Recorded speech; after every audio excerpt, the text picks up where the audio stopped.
वंदे पुरुषोत्तम। आलोचना प्रसंग प्रथम खंड से 15 मार्च सन 1941 की श्री श्री ठाकुर जी से वार्तालाप। प्रातःकाल श्री श्री ठाकुर तासु में बैठे हैं। एक एक कर अनेक व्यक्ति आते हैं और प्रणाम करके चले जाते हैं।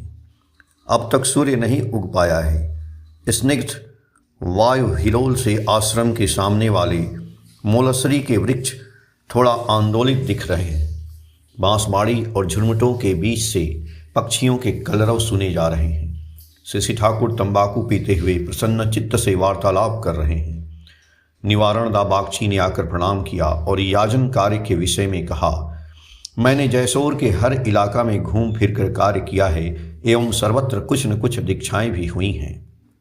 श्री ठाकुर जी बोले, विभिन्न जगहों में चक्कर देना बुरा नहीं है, किंतु हर जगह कॉन्सेंट्रिक केंद्रायित कर 500 या 1000 सत्संगी बनाकर कंसोलिडेट संघबद्ध करने की आवश्यकता है।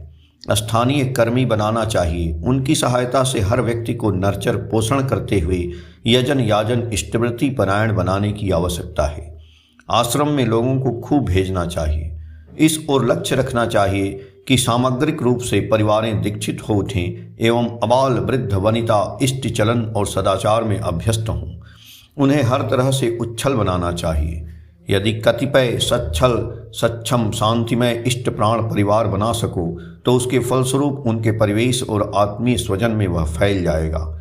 पारस्परिक सेवा विनिमय की ऐसी व्यवस्था करोगे जिससे एक व्यक्ति भी बिना खाए नहीं रह सके, एक व्यक्ति भी गिर नहीं सके। यदि एक यजमान भी जीवन के पथ से हट जाता है तो समझोगे तुम ही हट गए हो। दिन रात ऐसी चिंता रहनी चाहिए कि किस प्रकार पारस्परिक सहायता और सेवा के द्वारा हर व्यक्ति को स्वावलंबी बना सकते हो। जिस प्रकार अपने बाल बच्चों के लिए बोध करते हो, उनके लिए वैसे ही एक्टिव फीलिंग सक्रिय बोध होना चाहिए। उसमें तुम लोगों की बुद्धि खुल जाएगी, योग्यता बढ़ेगी। यदि इस प्रकार चलो तो सब कुछ मिला जुला कर एक शक्ति आ जाएगी। श्रेष्ठ याजी होना चाहिए। थोड़ी देर के पश्चात अमूल्यदा घोष एक चीज छाप कर श्री ठाकुर को दिखाने आए। श्री ठाकुर ने हाथ में लेकर अच्छी तरह देखा और कहा, अच्छा हुआ है, और भी अच्छी टाइप मंगाओ। अपने प्रेस को इस देश में सबसे अच्छा प्रेस बनाना चाहिए। अच्छी मशीन की खोज रखो। 18 मार्च सन 1941 की श्री ठाकुर जी से वार्तालाप। रात में खाने पीने के पश्चात श्री ठाकुर बांध के किनारे तासु में बैठे प्रसन्न चित्त से गपशप कर रहे थे। वीरेंद्र मित्र, प्यारेदानंदी, अमर भाई घोष, प्रफुल्ल एवं माताओं में कालीदासी माँ, काली षष्ठी माँ, सरोजनी माँ, गौहाटी की माँ, मानदा माँ, प्रफुल्ल की माँ इत्यादि अनेक उपस्थित थे। श्री ठाकुर जी बोले, डिस्टॉर्टेड विकृत व्यक्तियों का चाल चलन हर समय उल्टा होता है। जिसे वह पसंद करता है उसके विषय में गला फाड़ फाड़ कर लोगों को दिखाने के लिए कहता फिरेगा कि वह उसे कभी पसंद नहीं करता है, और जिसे वह पसंद नहीं करता है उसके साथ वह प्यार भरी बातें करता रहेगा।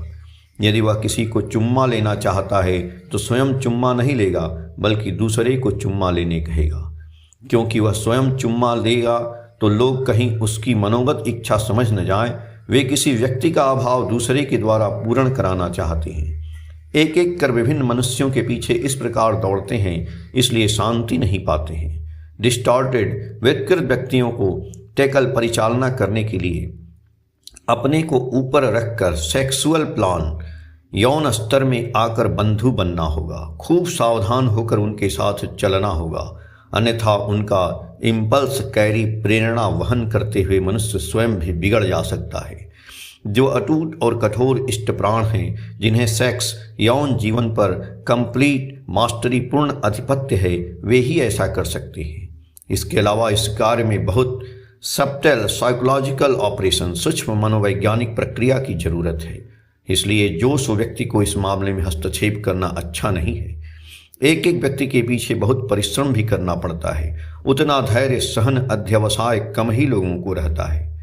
श्री ठाकुर ने अंतरंग भंगिमा से स्नेहपूर्ण स्वर में कहा, देखो, मैं तुम लोगों से एक बात कहना चाहता हूँ। बच्चे की किसी झोंक को जोर जबरदस्ती तोड़ने मत जाना। उस झोंक से उसे तुम छुटकारा दिला सकते हो, किंतु वैसा करने से डिस्टॉर्शन विकृति का सूत्रपात होता है। इसीलिए यदि कोई बुरी झोंक हो तो कौशल से उसकी मोड़ को घुमा देना चाहिए। मनुष्य की झोंक में उसका संवेग जड़ित रहता है। उसकी झोंक पर प्रहार करने से वह टूट जाता है एवं वह लड़का हतभम्ब हो उठता है, दिशीहारा हो जाता है। उसके अंदर में हाँ ना, भला बुरा, पसंद नापसंद का एक सहज स्वस्थ जीवनीय विन्यास नहीं होता है। हाँ ना आइडिया धारणा 2 वर्षों के अंदर में ही इस्तेमाल में ला देना चाहिए।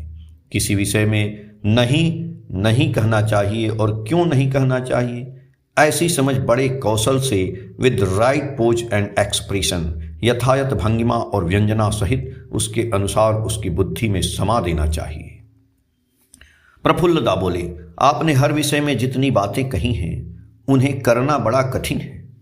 श्री ठाकुर जी बोले, कठिन कुछ भी नहीं है। अंतर में करने की इच्छा न रहे या दूसरी तरह की इच्छा रहे तो कठिन लगता है। जिन व्यक्तियों पर इष्ट स्वार्थ प्रतिष्ठा का नशा चढ़ गया है उन्हें कोई कार्य कठिन नहीं लगता है। बात केवल एक ही है, उनका आनंद ही मेरा आनंद है, उनका स्वार्थ ही मेरा स्वार्थ है। जिस प्रकार मनुष्य अपने सुख स्वाच्छंद्य स्वार्थ के लिए करता है, इष्ट के लिए वैसा ही करे, यह तो कोई बड़ी बात नहीं है और न यह कोई तत्व का ही विषय है। वह झोंक आ जाने पर मनुष्य सब कुछ कर सकता है और उसमें उसे कष्ट का भी बोध नहीं होता है। मैं कितना सुखी हूँ, ट्रबुल कष्ट प्रतीत नहीं होता है। करना होगा ऐसा नशा होना चाहिए। शंख चक्र गदा पद्मधारी शब्दों के तात्पर्य के विषय में चर्चा चली। श्री ठाकुर ने वीरेंद्र आदि व्यक्तियों से शंख चक्र गदा पद्म आदि शब्दों के अर्थ जिज्ञासा की। उन लोगों ने एक एक कर शब्दों का अर्थ कहा। श्री ठाकुर ने कहा, इसका तात्पर्य यह हुआ कि दमन पीड़न और कथन विन्यास से मनुष्य को संचालित करते हुए धैर्य सहित जो प्राप्ति को संगठित करते हैं वे ही शंख चक्र गदा पद्मधारी हैं। ऐसी बातें हो रही हैं। इसी बीच किशोरीदा के घर के बरामदे पर एक भाई खंजड़ी बजाते हुए आकुल भाव से गाने लगे, तुमी हे दीन बंधु पार करो भव सिंधु आकुले फेलो ना आमारे। अर्थात हे दीन बंधु, मुझे संसार रूपी समुद्र से पार कर दो, बीच मझधार में मुझे मत छोड़ो। गाना सुनते ही श्री ठाकुर न जाने क्यों अन्य मनस्क हो गए। उनकी दृष्टि में रहस्य घन अतल स्पर्श तन्मयता थी और चेहरे पर था एक अपूर्व दिव्य भावावेश। आलोचना प्रसंग प्रथम खंड, पेज संख्या 96, 97, 98, 99 और 100 से। जय गुरु।